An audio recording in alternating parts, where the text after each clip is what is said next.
Now we're going to go back to the very beginning and start with the managerial goals and risks. So we're going to get into the conceptual ideas of goals and how to include risk into the problem.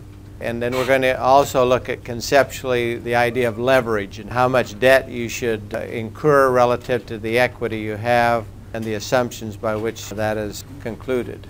We looked at comparing the home mortgage loans. We looked at closing costs and points. And then we also specifically looked at what happens if you refinance before the maturity of that loan and the relationship between points. And hopefully you realize that paying points to buy down the interest rate can be a good thing if you're keeping the loan for 15 to 30 years. But if you're looking to refinance or to possibly relocate and have to sell that house in a short period of time, then you're better off not paying points, okay, or buying down the interest rate. All of you will face that choice and those decisions when you go to buy a house, either as a primary residence or as an investment property. Today we want to talk about managerial goals. We'll look at the management objective. We'll look at things in a risk-return framework for investment analysis, and we'll look at measures of risk, and then we'll talk about portfolio risk. We're now into Chapter 2, and also consider for the statistics looking at Chapter 8 under these specified page numbers. Okay, talking about management objectives. In some of your previous classes, particularly in your econ classes, you're looking at maximizing a single period profit. You're just looking at from time A to time B, you want to maximize your profit during that period of time. But I'm going to make the argument today that that type of framework in investments is not adequate. Planning horizons typically extend over more than one period.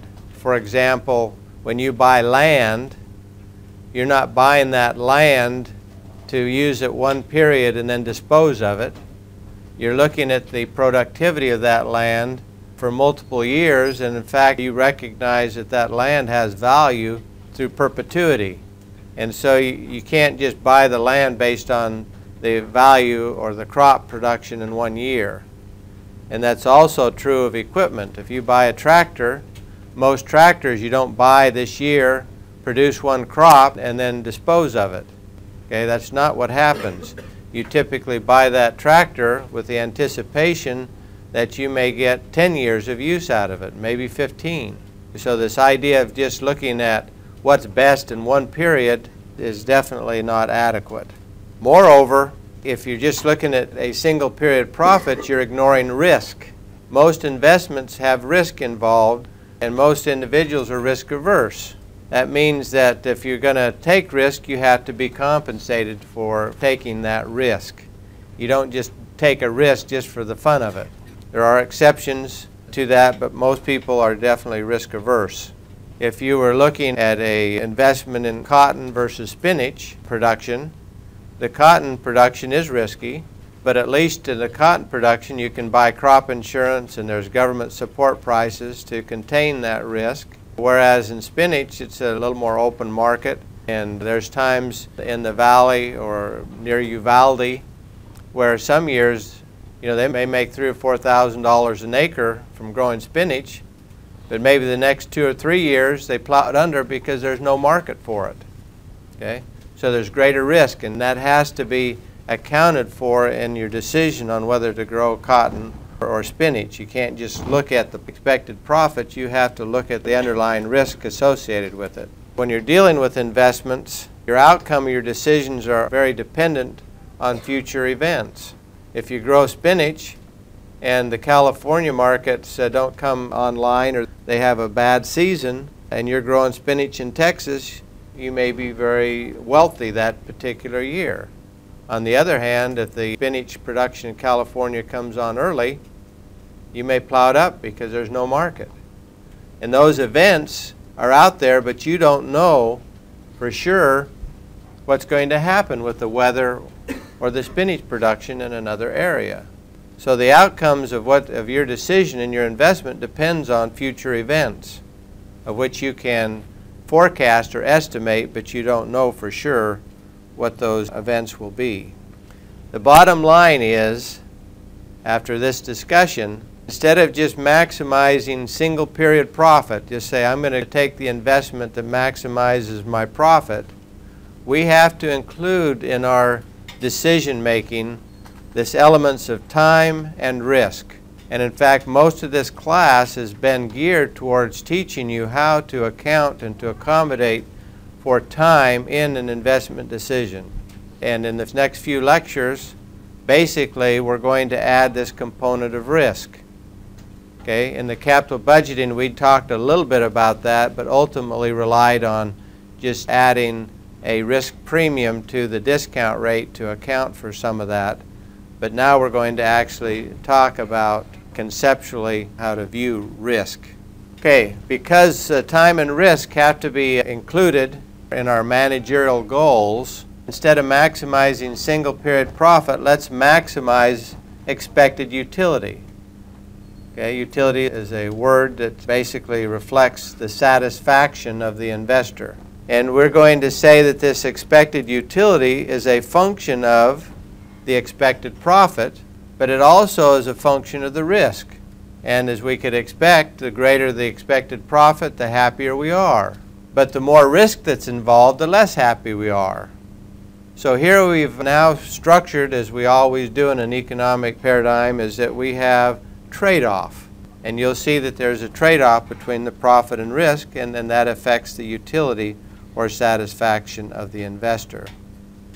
Looking at the profit, as you might expect, a manager, an investor, wants more profit. The more profit they get, the happier they are. This profit is often measured as discounted values, or the present value of the projected earnings. It's market value of that investment. And hopefully you immediately see a tie-in now to what we've been working on up till now. You now have the tools and the skills to actually determine the market value of a particular investment. We also need to look at risk. And this risk, any given action has more than one possible outcome. That is, we're not certain of the future results of a decision made today. We make a decision to buy an investment. We buy General Motors stock, and if the market collapses, we lose lots of money. However, right after we buy that stock, General Motors announces a new hybrid car that is a competitive price with good gas standards. You know, your price jumps up. But when you buy that stock, you don't know for sure whether positive things or bad things are going to happen to affect the production of cars. As we already mentioned, most people are risk averse. The way to determine if you're risk averse is a risk averse individual must be compensated for taking risk. A risk averse person doesn't mean they don't take risk. We all take risks, even if we're risk averse. But if we're going to take on a risky venture, we have to be compensated for it. The more risk associated with an investment, the greater expected profit we require in order to take that on. And that's exactly why when we looked at the capital budgeting for the risk premium, for investments that have a higher risk, we have a higher risk premium because we demand a higher compensation, okay, a higher rate of return for those investments with higher risk. So thus we have this economic trade-off. The greater the expected profits, the greater the risk associated with an investment, the greater the expected profits that are required. But the big thing is we see that relationship, that if you have an investment that promises a higher expected return, you're going to expect a higher risk associated with that. And if you have a higher profits with very little risk relative to other investments, the market will arbitrage that out. In other words, when people start paying more money, the price of that investment will go up such that the market then reaches equilibrium again. Okay, so we've concluded that time is important, but as we mentioned, we've spent a good share of this class learning how to handle and incorporate time, the time value of money, into the problem. Now we're going to devote a little bit of time into risk. And the first question that we have to ask is, how do we measure risk? we'll designate profit as X.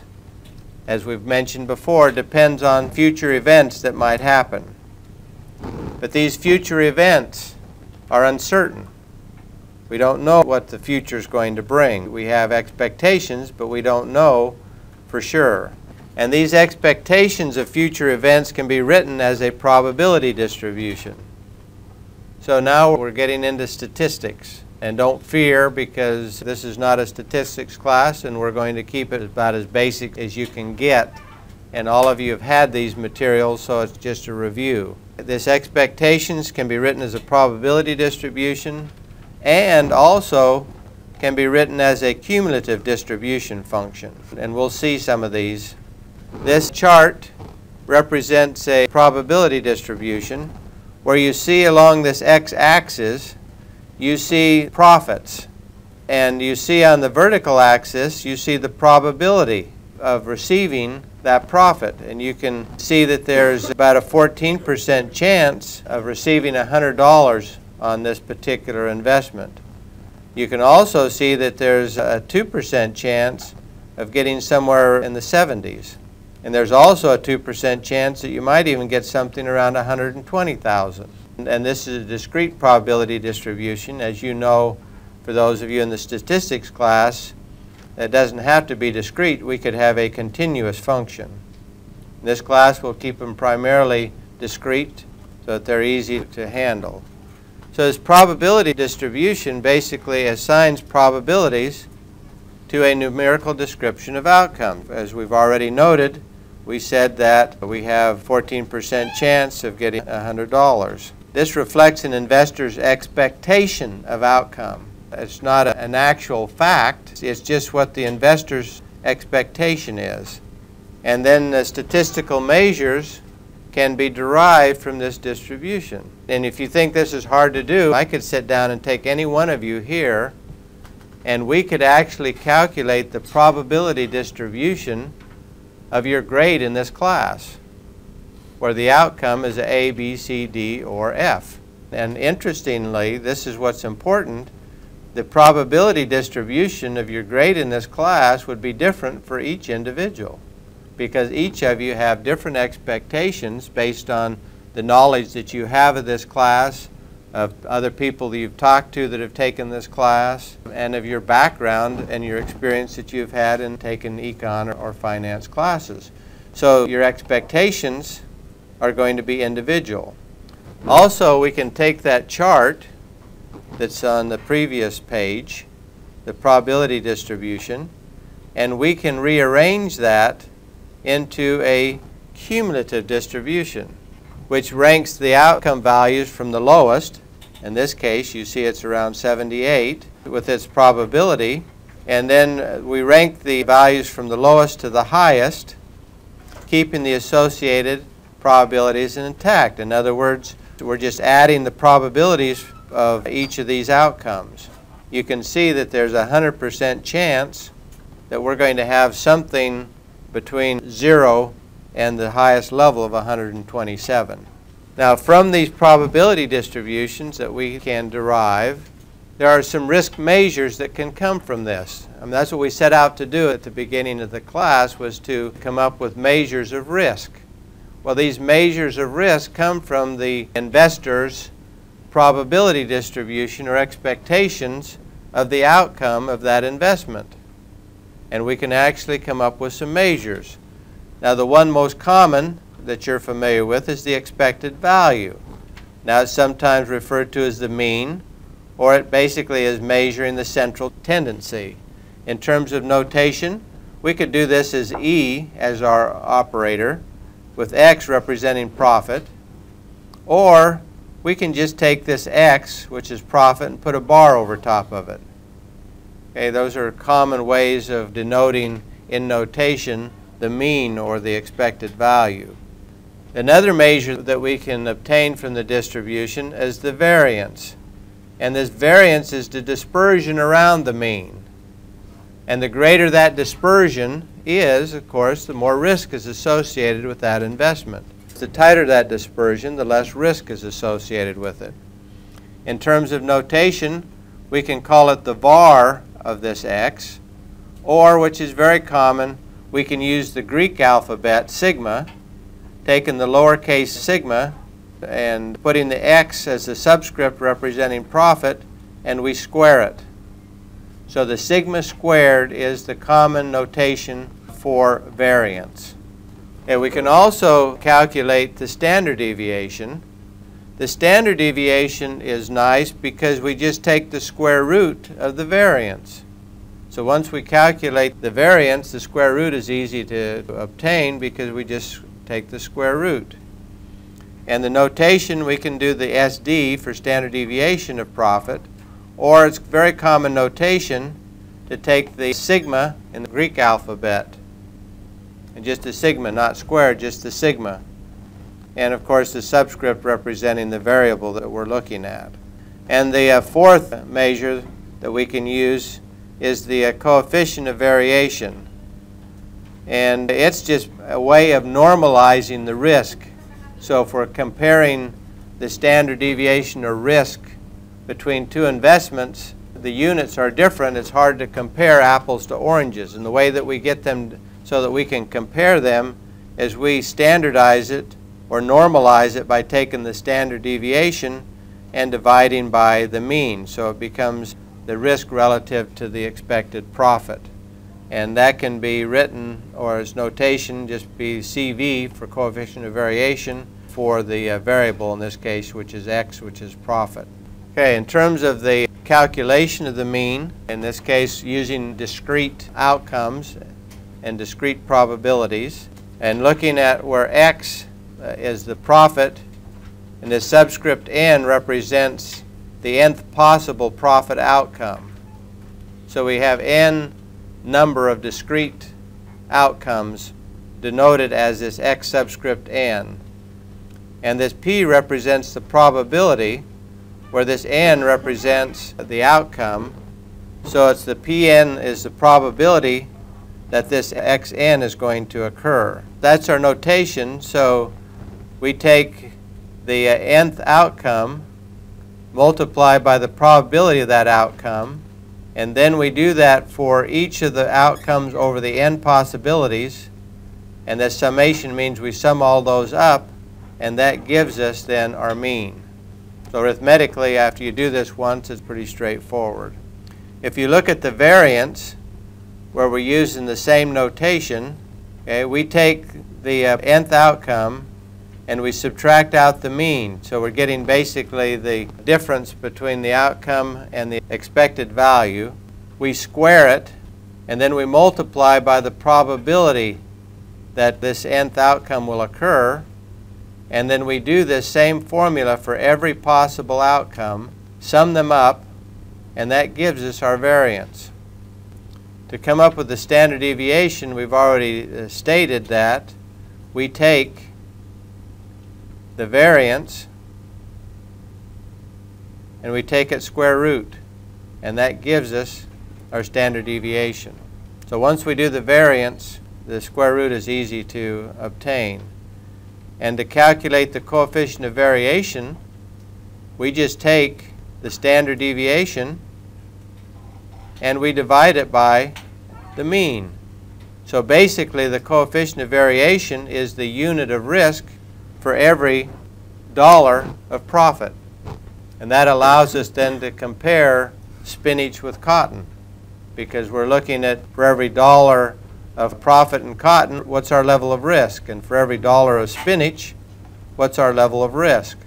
And those can be compared. That's why we calculate the coefficient of variation, is to allow us to compare the risk in different investments that have different units of returns. Now our statisticians, through their mathematical proofs, have given us some information. And they've given us some statistical relationships for normal variables. This graph that I have on the screen is a crude attempt at a normal distribution. And for you statisticians out there, you can very quickly criticize me that that is not purely a normal distribution, but you can go to your statistical book, or it's even in our textbook, you can see a normal distribution, and you can see it's at least close. The relationship that we have, that the statisticians have told us, is that the outcome of this investment is that there's a 66% chance that the outcome is going to be somewhere between the expected profit minus 1 standard deviation to the expected value plus 1 standard deviation. So that helps us narrow down a little bit on what the outcome is going to be once we know the distribution. The statisticians also say there's a 95% chance that the outcome is going to be somewhere between the mean minus 2 standard deviations on the one end to the mean plus 2 standard deviations on the other end. So there's a 95% chance that our outcome is going to be somewhere between those 2 points. With that information, it also can tell us what's the probability that we're going to actually lose a lot of money, or what's in the tail end of that investment. For example, so that you can put this together now, so it hopefully then brings together that this actually makes sense. Let's suppose we have an investment with a normal probability distribution. And from that distribution, we use the formulas that we've just presented to find out that expected profit on this investment is $60. And then we calculate the variance and take the square root of it to find that the standard deviation is 30. Then we know that there's a 68% chance the profit is going to be somewhere between $30 and $90. The $30 comes from the 60 minus 1 standard deviation. The 90 comes from the mean plus 1 standard deviation. We also know from that information that there's a 95% chance that the profit is going to be between 0 and 120.